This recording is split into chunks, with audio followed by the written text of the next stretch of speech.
Hi, everybody, and welcome to Choose Beauty.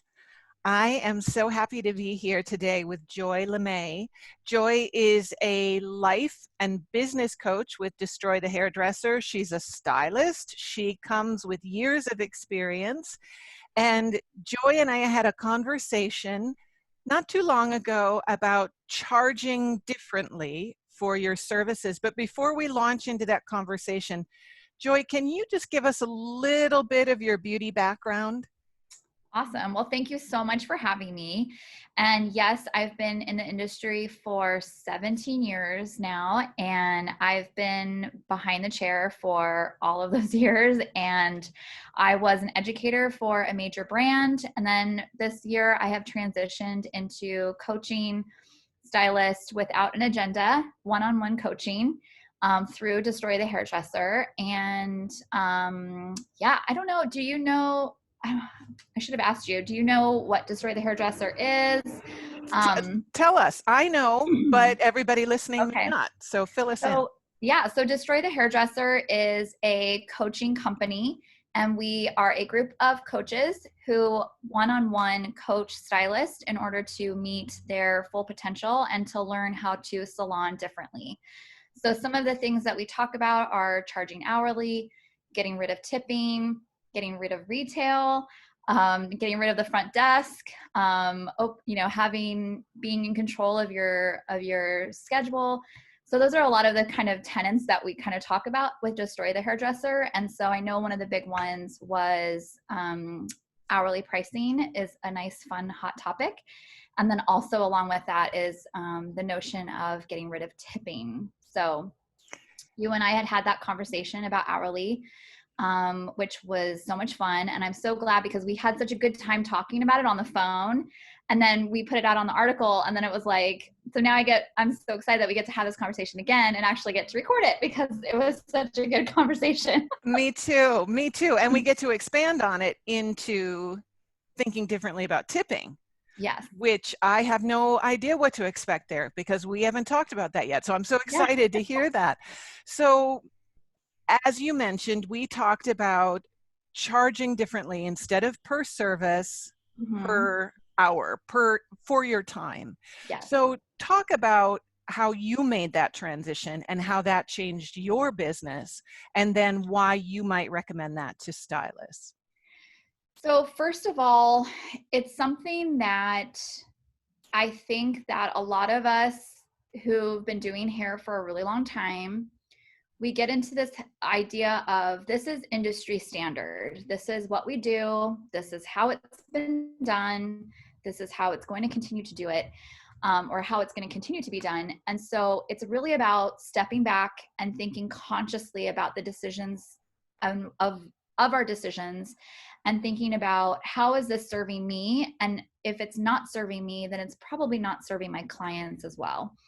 So when we think about charging a la carte or like per service, we think of, we have all of our fancy words. So I'm going to sell you guys, I'm going to upsell you on a conditioning treatment. I'm going to upsell you on more toners, more glosses. And these are all words that we are used to saying, but our clients don't really understand those. And also, then it kind of also can turn into emotional sabotage because then when we see a big ticket at the end of the service, we might then have a reactive moment where we go, oh my gosh, like that's really high. And then we start to discount. So there's just a lot of things that can kind of happen when we charge a la carte. And I've been guilty of all of them. And it wasn't until I started to take ownership of my expertise, take ownership of my time, and start just charging for an inclusive service and base it just on time, that it started to shift my focus onto creating a experience for my client that was just really much more streamlined and more simple for them and for myself. And then because it's based on time, there's no getting out of discounting or taking off that extra toner or that extra bowl of color that we used. But we know that anytime that we do an extra service, that extra service counts as time. And so it's really something that I have found that most of my students, or not most, all of my students love going hourly. All of my friends who have gone hourly, people in our company that have, we all talk about it, and it's definitely the future of our industry, is to just charge by time. And then we are also then charging our worth, because we are thinking backwards of how much money do I want to make in a year, and then that kind of boils down into what we should be making for the hour. And when you are working with a coach one-on-one, we can really sit down with you and say like, okay, well, you know, what do you need to be making per hour to make this work? Because I think a lot of stylists, because of most stylists are, I think, would be shocked of how much money they make per hour. It's pretty low. And so I think when we start to realize like, oh my gosh, like I need to elevate, then we're able to make what they want per hour, and then they're going to be much happier stylist. And when you're a happy stylist, your clients get super happy. You know, you talked about that sort of sticker shock that can happen as you're checking out. I mean, you described it as the stylist sort of seeing it, but then the client sees it as well and doesn't necessarily understand everything that goes into it. So is the client, what's the client's reaction to the change? Yeah. All of, like, seriously, like everybody, all of my clients have absolutely loved it. And because they know what time is. They don't know what the difference is between a highlight, a foliage, a balayage, a root shadow, you know, root smudge, root tap. They don't know any of that, but they know time. And also I feel like it gives back the power to the client to be able to say, this is what I can afford. I'm going to book you for these hours. And then they know what to expect when they're coming in, and then they get what they expect. And I feel like it's just, it's everybody is on a plane, on the same field. Everybody is transparent about what's going to happen, what service they're going to receive, how much time it's going to take, and then you go from there. And it's such a freeing experience when you can talk about it, when your client knows what's going to expect and you know what to expect, and we're not making decisions for them, they're not making decisions for us. It's just very transparent, and I love it. Have you had stylists resistant to the notion? Because as you said, Oh, a lot of decisions we make, they're unconscious so lots of time, lots of resistance, huh? yeah. And how do you, what is their resistance and how do you overcome it? Some of the things that I think, some of the things that I feel like stylists become resistant to some of these changes is based on our own fears. A lot of times it's, well, immediately it goes to, I'm going to lose clients. That's anytime that we make a change, I'm going to lose clients. And we have to change our mindset into, it's okay if I lose a client. I might gain, but I also might gain another, I might gain more. I'm going to gain clients. We can't always just make our decisions based on if our 3 o'clock appointment is going to have a hissy fit. We can't base our life on, is somebody going to have an adverse reaction? And that's a lot of why one-on coaching can be so helpful during this transition, because it's really about, who are you as a person? We're going to keep you stay the same and let other people kind of do whatever they want to do around you, but you stay the same with your boundaries, with what you feel comfortable with, and you move forward. And it's so funny because as soon as you make the change and you start seeing like the positives, then it go, you know, all of the fear that's wrapped up in it kind of goes away. And so, you know, I see a lot of a fear of lack when students want to go hourly, but they're scared to go hourly. It really boils down to that fear of lack. So if I make a change and what if people don't like it? The truth is you could always go back, right? You can always go Right, back. You can right. always change it. None of my students have had people come after them with pitchforks saying, you know, it's something that I think we hold ourselves back. And it's one way that we can break through, we can take a risk, we can see that when we take risks, they pay off for the good. And then that encourages us to take even more risks. And another risk would be to get rid of tipping. And so it goes into the client experience of where you are now being paid for your time. You're now being correctly paid for your time. And we shouldn't be putting any type of our self-worth based on if a client tipped us or not. And so it's about, or thinking like, well, this is my price, but I also get tips. And so we're living off of knowing that we're going to get that tip. And so well, what if they didn't tip you that well? Like what happens? Or, what if, what if they didn't tip you as much this time as they did last time? And it's like, let's just get rid of all of that uncertainty. Let's put it all nicely in a little bow of this is what you're going to be charging for the hour. And then that's it.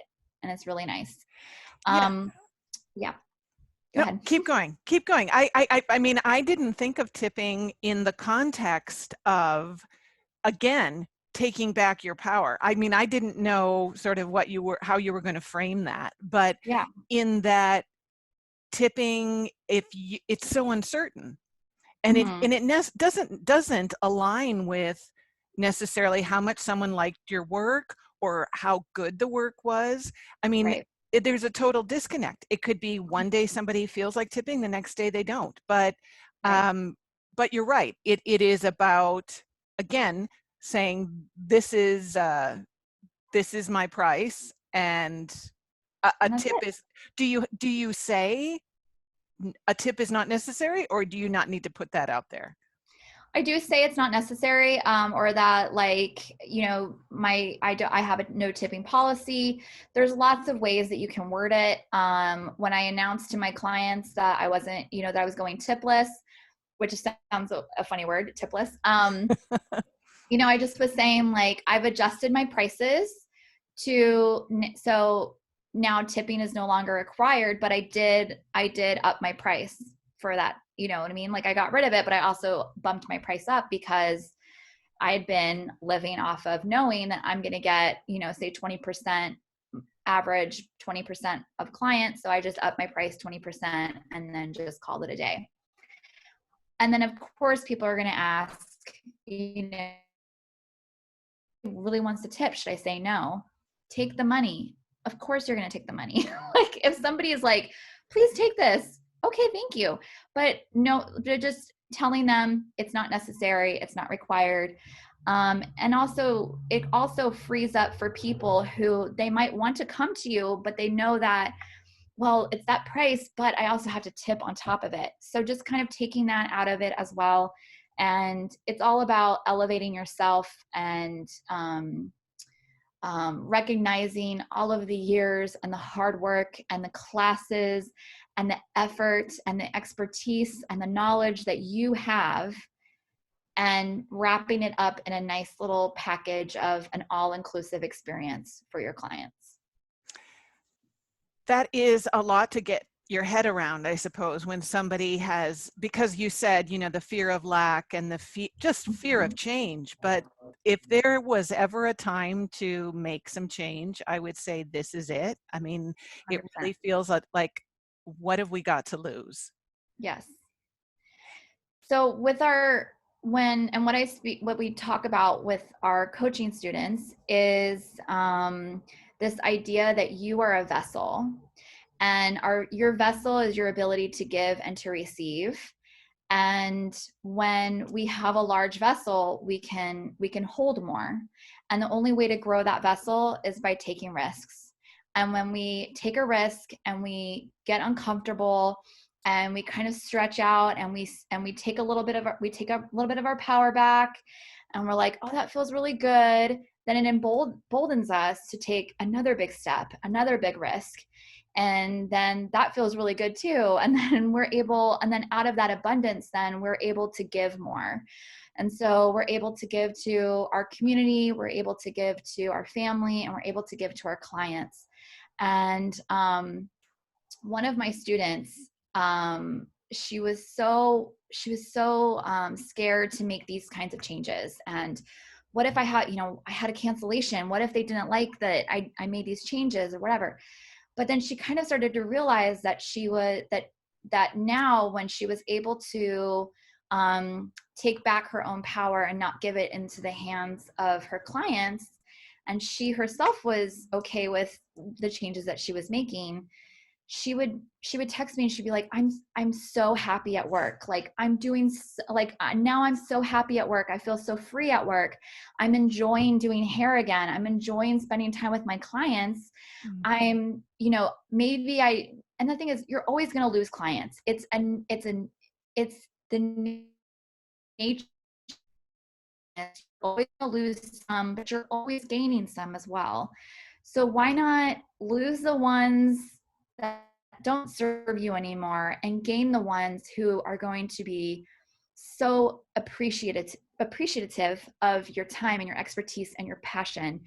And going hourly, going tipless are some of the processes, so that when you go to work, you're feeling just so happy and fulfilled. And you might have you might lose a couple, and you might have some blocks in your schedule that are open. And at Destroy the Hairdresser, we're like, that's really good, because then that means that somebody's going to fill it, who is going to pay your higher price, who's going to be so excited that they finally got in to see you. And when you have that mentality, when you go into work, you're just going to be you find your passion again. Yeah, it sounds like you don't see what you lost, you see what you can gain. Exactly. And that So client, it's that mind shift. it really is. And that client sort of self-select. I mean, if somebody isn't comfortable with the change, then it's probably good that they've moved on, because like you said, you open yourself up to something even better. Yep. So Joy, if someone wanted to work with you or find out more about your coaching and some of the topics you discussed at the top, how would they reach you? So we have a website, destroythehairdresser.com. There is also a podcast. So you could also look up Destroy the Hairdresser on your podcast provider. There's some really good nuggets on there, which is actually what got me into knowing about the company and starting to work with them as well. And you can also find us on Instagram, Destroy the Hairdresser. And then you can find me individually at Joy LeMay, JoyLamay. And on Destroy the Hairdresser, the website, you can go down, you can see a little tab that says coaches. And from there, you can see a list of coaches, and you can actually book a free discovery call with me. And we can talk about, you get a 30-minute free call where we can talk about your goals, things that you are struggling with, and how I can help you and encourage you and keep you accountable to those goals. And so, yeah, definitely reach out. I would love to support you in any way. And yeah, I think that's about it. Great. That's a lot of different ways, a lot of different touch points. Thank you so much Yeah. for spending this time to just dive a little deeper into this whole concept. Everybody, if you want to see the first interview we did, there is an article online on modernsalon.com where we discuss this concept of changing pricing structure. And it's also in our November-December print issue, the last issue of the year, which was really appropriate because we're moving into a new year. We need to think differently. So Joy, thank you so much for your time. And it's wonderful to see you. And I hope we'll have many more discussions like this. Anytime.